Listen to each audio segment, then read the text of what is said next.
Well, hello and welcome to Teal House Farm. First, I want to say, before we get into the video, I want to say thank you to Willow Creek Homestead. They gave us a shout out the other day and we really appreciate it. Jonah and Trish have a great homesteading channel. You're going to want to head over there and check it out. They do a lot more than we do. They've got all kinds of animals over there. They're up in Idaho, so thank you to Jonah and Trish for the shout out and the kids. Make sure and check out their channel. That's Willow Creek Homestead. This video has been in the making since the end of October. Oops. Yeah. Rain Country Homestead, Heidi and Patrick invited us to participate in a collaboration called Ways We Save Money on the Homestead, and we never posted our video. And so we want to apologize to Rain Country. Heidi's been very gracious to us. And so we decided we want to post this video and make sure we're caught up with that. So we've got a few ways here. We're going to list them. I don't know. We've got 8, 9, or 10 somewhere in there. But we want to start off with... I'll let you take this one. All right, ways we save money on the homestead for us is we cloth diaper. This is your area of expertise. This is my area of expertise. If you want to watch our cloth diaper, we should have a whole playlist. Hopefully link it up here. I think it's on over there. Side. Okay, maybe, yeah. Whatever. So anyway, I'm still using the same cloth diapers that we bought with our first, and this is on baby 3, soon to be baby 4, so it's definitely worth the investment. And it's like getting close to 5 years. Yeah, and I have most of them. Lost a couple, but really not very many. I think I've spent maybe $150 total. So definitely have saved us a ton of money over buying disposables, especially since we've had several children. Another way we save money on the homestead is with our cell phones. Now I know some homesteaders go without cell phones. We feel like with our jobs and what we do that we kind of need cell phones. So what we do is use Google Voice. We don't actually have a plan on these. Google Voice is a free app and you get a free phone number and it all works on the internet. So as long as we have Wi-Fi, we have a phone that works. You can send as many text messages as you want, and you can send as many calls as you want in the U.S. And to other people, it looks just like a normal phone number, so they don't realize that you don't have a cell phone. So it works the same. And if you want to learn more about that, we'll link below. I wrote a blog about how we use it. And before we... Oh, hang on. Cat fight. Hey. Okay, anyway, we're back. Sorry about that. If you wanted to read more about how we use Google Voice, you can use it with any device. You don't even need a cell phone device. I do a lot of my texting just on our laptop. We'll link that below. And it saves us, before we were paying $66 a month for 2 phones, and now we have to pay 0. We do have like a little burner phone that we keep in the car. We just throw a couple minutes on it, and that costs us $6 a month to do that. Just for an emergency. Like I forget to tell Sam to pick something up at the grocery store and I need to call him on his way. Yeah. Okay. Alright, number 3. We only have 1 bathroom in this house and we really felt like we would like to have 2, but bathrooms are very, very expensive and plumbing is expensive. And so we have a composting toilet upstairs, which a lot of homesteaders do. We're not hardcore into it yet. Like, that's not all we use. It's just kind of a secondary toilet. Right. But it saves us money in water, saves us money in... trying to add on a room. Yeah, building a bathroom.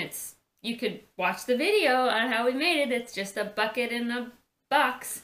And we also use family cloth instead of toilet paper. But we do keep toilet paper for guests because we want them to feel comfortable here.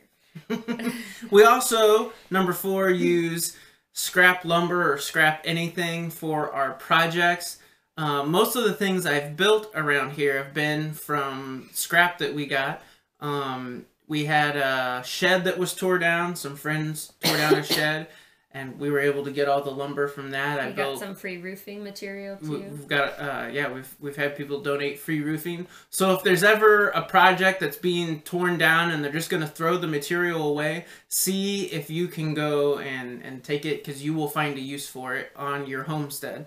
We're not really hardcore about that. You can get on Craigslist, search through the ads, and find all the free stuff you want, really. As we're going along, we're starting to purchase more, but scrap anything is great for your homestead. You can do a lot of stuff really cheap. All right, so we do have regular electricity, which some homesteaders don't have, but we do aim to use less electricity, and we hope to go solar one day, which is why one of the reasons we try to use less. But we work really hard to conserve energy. We don't have an HVAC unit. We heat with wood in the winter, and then we sweat it out in the summer. I have an economical, small European-sized washing machine, and then we work really hard to create less laundry, so that we're not using as much. What else do we do? Cook on the wood stove in the winter. And we're gonna work on kind of modifying an old freezer to turn it into a fridge, and hopefully it'll be a real energy saver for us in the future. I think that's about it as far as that goes. Number 6, we use this motto. I think Laura says the Amish use an Amish this. saying. It's use it up, wear it out, make it do or do without. One thing that we've done for a while is to do without a shower. It's one thing Laura really wanted. We haven't had it. We had a cast iron tub for 2 years. So cold. It was cold. It's like a little ice cube. But we've had a cast iron tub for 2 years, and until we were able to save some money to put in a shower, a semblance of a shower, we just did without for 2 years. You can get clean using a tub. It works. It might not be what we wanted, and it might not be perfect, but it made do for a couple years for us. So now we're trying to put in a shower, and that's one way we kind of did without and made do for a while anyway. Well, he had an old truck, and it just gave up, and instead of replacing it, we've just made do without a truck and made do with one car, and you figure it out. Yep. Okay. Well, this is more your thing. But we try to do all repairs ourselves because people charge you a lot of money, especially when you live way out in the middle of the country, just to come out and see what the problem is. Never mind fix anything. This the turning point for me when we first bought the house. The house has 3 chimneys, and it has a thimble in every single room. So back in the day, they had some kind of a wood stove in every single room, which is kind of mind blowing to me. But we had some guys come out and wanted them to inspect all the chimneys for us and then clean whichever ones we could use. So they inspected them, and there's one out of the 3 in the house, there's one that we could use, they said was safe, and they cleaned it. That, again, was like a $250 bill. Oh, it was more than that. For them, they were not even here an hour. They were here maybe 40 minutes. And most of that was just cleaning the chimney. And I thought, I can do that myself. You can go buy the brushes. And so, we clean this one ourselves. But any kind of repairs that we have to do, plumbing or electrical, I may not know, or with our vehicles, I may not know exactly how to do it, but I do research online through YouTube and just Googling and go to forums and stuff. And figure out how to do it myself, and it saves us a lot of money. You do draw the line, though, at things that take you more than 1 story off the ground. Yeah, I don't know. The roof on this house is going to have to be replaced, and that's, 2.5, 3 stories in the air on a pretty steep pitched roof. I don't know if that's going to happen. Feeling a little weak in the knees. Yeah. All right, and the last thing we do to save money is we try to have one parent stay home, which is usually me, both just for the point of saving money on daycare, which is very expensive, and being there for our children. But also there are a lot of things that you can do to save money, from how you cook to preserving food or having a really big garden when there's somebody home to do it. I feel like just in general, Americans spend a lot of money just so that they can go out and make money, and it's just like this endless cycle. We feel that way, like before we moved out to the farm and tried to homestead or grow our own food or anything like that. We would spend a lot of money, you know, when you travel, going to McDonald's or having what was it? Schwann's meals. We used to get those when we were both working. When we were both working before we had kids. We think back, we're like, think of all the money we could have saved. We were both working and we had no kids. And we blew it all on things like that. Just easy preparation kind of meals. We could have been making our own easy preparation meals. All right. So one more, we're trying to put this in here. One more thing.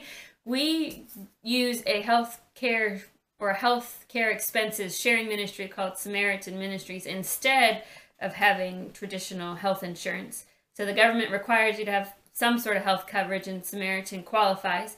And it saves us lots of money, especially with a child with Annie's like special development needs. The deductible is basically zero, and so anytime you have a medical need over $300, you get reimbursed for it, which is wonderful. And so instead of trying to balance copays and deductibles and trying to figure out when you've hit your limit and all that crazy stuff, it's just you get health care taken care of when you need it, and when you don't, it's pretty affordable month to month. And there's a benefit on your taxes, too. Oh, yeah, you get to write it off on your taxes, too. Yeah, that's a pretty big benefit. In Missouri. I don't know about other states. Right. But you get discounts, too. Well, never mind. We won't go into that. Well, you get huge discounts on healthcare when you pay cash, if you can pay cash up front. I mean, Annie needed an MRI, and I got it for under $2,000 when the sticker price was over $5,000 because I agreed to pay it all that day. So. And it can be a little bit scary because it's not exactly like healthcare. Yeah, it's not health insurance. Right. Health insurance.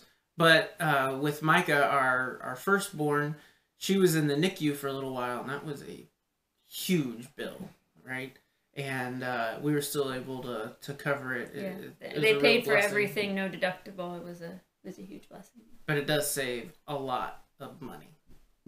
So that's our list of ways that we save money on the homestead. We could probably sit here and come up with all kinds of ways. I mean, that's kind of what homesteading's about, sort of. It's just doing it yourself. Well, doing it yourself, not needing money to do things. Right. Anyway, make sure and check us out on Instagram, Facebook, on the blog that Laura writes. I think that's all we have for you today. Thanks for watching, and we will talk to you later.